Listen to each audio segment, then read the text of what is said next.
Pues en este recorrido de innovación, además está la interoperabilidad entre diferentes administraciones. Entonces, pues también estamos en diferentes fases, los diferentes pueblos, sean medianos, pequeños y grandes, ¿no? Y entonces, os pongo en antecedentes un poquito. Pues el Gobierno vasco, las diputaciones, Eudel y SEMPE, han estado trabajando en un plan de incorporación de todos los ayuntamientos a este nodo NISAE, nodo de interoperabilidad y seguridad de las administraciones de Euskadi. Bueno, el objetivo final es que se haga como una especie de intercambio de servicios o de datos o de información para que todos interactúen o sean cedentes o proveedores de este tipo de información, ¿no? Entonces, el objetivo de este plan no es que un municipio pequeño llegue a dar todos los servicios que da un municipio grande o mediano, pero sí que todo el mundo tenga a la mano este tipo de servicios.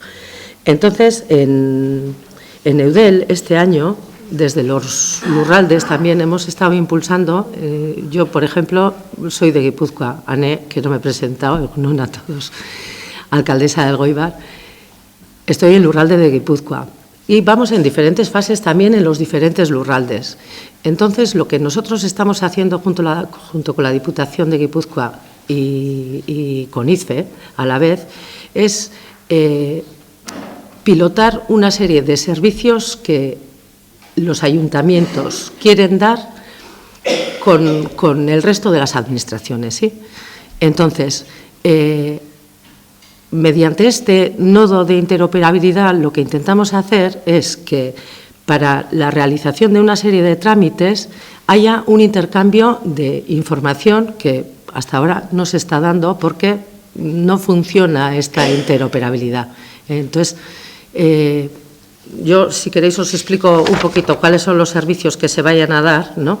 Pero, por ejemplo, un servicio en el que el cedente de información es el ayuntamiento, que pueda ser la consulta de datos del padrón individual o consulta de datos del padrón domiciliario o consulta del padrón domiciliario para la RGI, pues es ese intercambio de información el que estamos intentando establecer en esa interoperabilidad o mediante ese nódulo o nodo NISAE.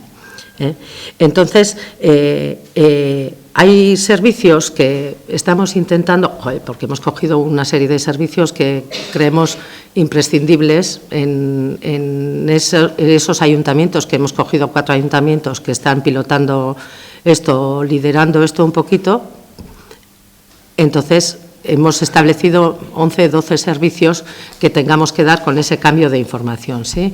Y el cedente de información para estos 3 servicios que os he dicho es el ayuntamiento, pero hay otra serie de trámites que tiene que realizar el ayuntamiento en el que el cedente de la información tiene que ser o el Gobierno vasco o las diputaciones forales o la Dirección General de la Policía, y se establecen otra serie de servicios para la realización de otros trámites en los cuales los cedentes son para los ayuntamientos esta serie de administraciones. Entonces, estamos en esa fase de intentar hacer que se establezca ese nodo para esa interoperabilidad entre las diferentes administraciones. ¿Eso a qué nos lleva? A una carpeta del ciudadano, que para nosotros todavía está un poco más lejos porque sería otro aurrerapauso más, ¿no? Otro paso más que tendríamos que dar. Pero, bueno, estamos intentando hacer eso, que nos quedan 2 añitos para intentar establecer todas las bases y, bueno, pues ahí estamos, en ese nodo NISAE.